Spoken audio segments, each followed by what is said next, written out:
Hello friends, welcome to study point. Static GK की series में हम क्लासिकल लैंग्वेज टॉपिक जो है आगे बढ़ाएंगे और आज के क्वेश्चन जो हैं वो हल करेंगे। तो चलिए देखते हैं आज का हमारा जो पहला प्रश्न क्या है। तो उसमें हम रिलेटेड उससे फैक्ट और प्रश्न दोनों जो है देखेंगे। तो पहला हमारा जो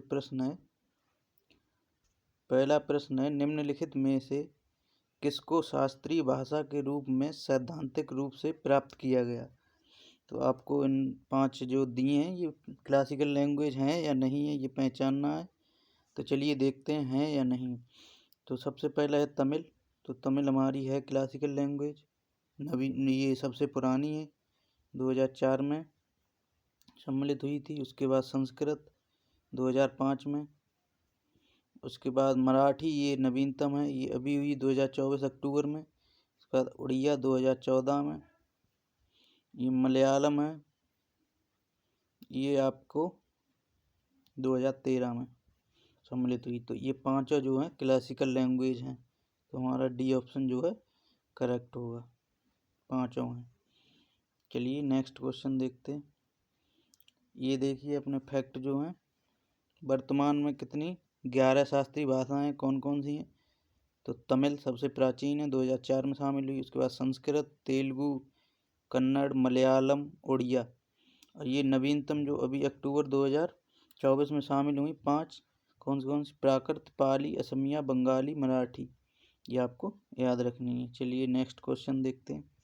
अगला हमारा प्रश्न है, आंध्र प्रदेश की राजकीय भाषा है। तो आंध्र प्रदेश की राजकीय भाषा कौन सी है? तेलुगु। ये आपको याद रखना, तेलुगु जो है आंध्र प्रदेश की राजकीय भाषा है। तमिल तमिलनाडु की है। और कन्नड़ कर्नाटक। उड़ीसा कौन सी है? ओडिया। ये याद रखना आपको, ठीक है। चलते हैं अगले प्रश्न की तरफ। तो हमारा आज का ये प्रश्न है, भारत की किस भाषा को इटालियन ऑफ द ईस्ट कहा जाता है। तो इटालियन ऑफ द ईस्ट जो है वो आंध्र प्रदेश की जो राजकीय भाषा थी तेलुगु, उसी को कहते हैं इटालियन ऑफ द ईस्ट, ठीक है। इतना आपको याद रखना है। मलयालम कहाँ का है? केरल की भाषा जो है मलयालम है। इसे सन 2013 में शास्त्रीय भाषा का दर्जा दिया गया, इतना आपको याद रखना। तमिल कहाँ की है? तमिल है तमिलनाडु, 2004 शास्त्रीय भाषा का दर्जा इसे मिला। तो हमारा अगला प्रश्न है, संविधान की 8वीं अनुसूची में शामिल की गई 4 भाषाएं हैं। तो संविधान की अनुसूची में 4 भाषाएं कौन सी हैं? तो वो हैं आपकी 4 भाषाएं हैं, मैथिली, संथाली, मैथिली, बोडो और डोंगरी। बोडो, डोंगरी, मैथिली और संथाली, ये 4 भाषाएं 92 कॉन्स्टिट्यूशन अमेंडमेंट से हुई हैं 2003 में। ये आपको याद रखना। तो 92वां संविधान संशोधन 2003 से जी इतनी भाषाओं को ऐड किया गया, 4 भाषाओं को। कौन सी? बोडो, डोंगरी, मैथिली और संथाली। मूलतः कितनी थी जब संविधान बना था? उसमें 14 भाषाएं थीं और वर्तमान में कितनी हैं? 22 भाषाएं हैं संविधान में। चलिए इससे रिलेटेड जो फैक्ट हैं उन पे हम बात करते हैं। तो ये हैं, संविधान की 8वीं अनुसूची में मूलतः 14 भाषाएं थीं जो हमने आपको बताया। वर्तमान में 22 भाषाएं 22, वो भी हमने आपको बताया।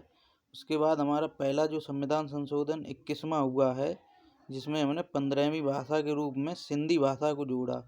उसके बाद हमने 71वां संविधान संशोधन 1992, 3 भाषाएं जोड़ी गई, नेपाली, मणिपुर, कोंकणी। नमक से याद कर सकते हैं आप, नमक, न फॉर नेपाली, म फॉर मणिपुरी, का फॉर कोंकणी। तो 3 भाषाएं ये जोड़ी गई। उसके बाद 92वां संविधान संशोधन 2003 से 4 भाषाएं जोड़ी गई, बोडो, डोंगरी, मैथिली और संथाली। 19, 20, 21 और 22वीं यही पूछा गया आपको। तो ये इम्पोर्टेंट है, पॉलिटी का भी टॉपिक है, इसे पॉलिटी में भी हम करेंगे इसमें क्वेश्चन के माध्यम से और फैक्ट भी। तो चलिए आज का हम अगला प्रश्न देखते हैं। तो अगला हमारा प्रश्न है, केरल की राजकीय भाषा है। तो हमने पीछे आपको लास्ट क्वेश्चन में बताया कि केरल की भाषा कौन सी है, मलयालम, ये आपको याद रखना है। तेलुगु कहाँ की बताई थी हमने, आंध्र प्रदेश, आंध्र प्रदेश की क्या थी, तेलुगु। कन्नड़ कहाँ की थी, कर्नाटक की। उसके बाद तमिल सबसे प्राचीन भाषा थी तमिलनाडु की। इसको कब ऐड किया गया शास्त्रीय भाषाओं में, तो 2004 में सर्वप्रथम, सबसे पहले, इतना याद रखना है। तेलुगु और कन्नड़ को कब किया गया, 2008 में। नेक्स्ट देखते हैं अगला प्रश्न हमारा। अगला प्रश्न है केंद्रीय भारतीय भाषा संस्थान कहाँ स्थित है। तो केंद्रीय भारतीय भाषा संस्थान जो है ये हमारा कर्नाटक मैसूर में है, इतना आपको याद रखना है। मैसूर में है केंद्रीय भारतीय भाषा संस्थान, मैसूर में। अगला प्रश्न देखते हैं। अगला हमारा प्रश्न है देश का एकमात्र किस राज्य की राजभाषा अंग्रेजी है। देश का एकमात्र राज्य जिसकी राजभाषा जो है अंग्रेजी है, तो वो राजभाषा अंग्रेजी वाला राज्य कौन सा है, नागालैंड। ये आपको याद रखना। नागालैंड में जो है जो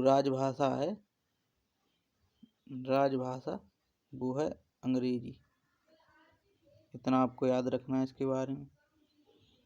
चलिए नेक्स्ट क्वेश्चन देखते हैं हम लोग। हमारा अगला प्रश्न है भारत के किस क्षेत्र में द्रविड़ भाषाएं द्रविड़ कुल से संबंधित हैं। तो द्रविड़ कुल जो है वो जो भारत है उसका कौन सा क्षेत्र है वहाँ जहाँ पर द्रविड़ कुल जो है भाषाएं हैं। तो द्रविड़ कुल की भाषाएं ये हैं हमारे दक्षिणी भाग में। दक्षिणी बोले तो ये इधर तमिलनाडु, आंध्र प्रदेश और जो है केरल की जो क्लासिकल लैंग्वेज है वो, ये तीनों मिलाकर द्रविड़ कुल में आती हैं। तो हमारा जो है दक्षिणी क्षेत्र से रिलेटेड है, ये बी ऑप्शन सही है। चलिए नेक्स्ट हम अपना क्वेश्चन देखते हैं। अगला हमारा प्रश्न है कौन सी भाषा द्रविड़ भाषा परिवार का भाग नहीं है। तो हमने अभी पिछले जो क्वेश्चन बताई थी, तो द्रविड़ में कौन कौन सी बताई थी, तमिल बताई थी, तेलुगु, मलयालम बताई थी, ये तीनों बताई थी। दक्षिण में है, साउथ का पार्ट है ये नीचे वाले भारत का, तमिल कहाँ का, तमिलनाडु का।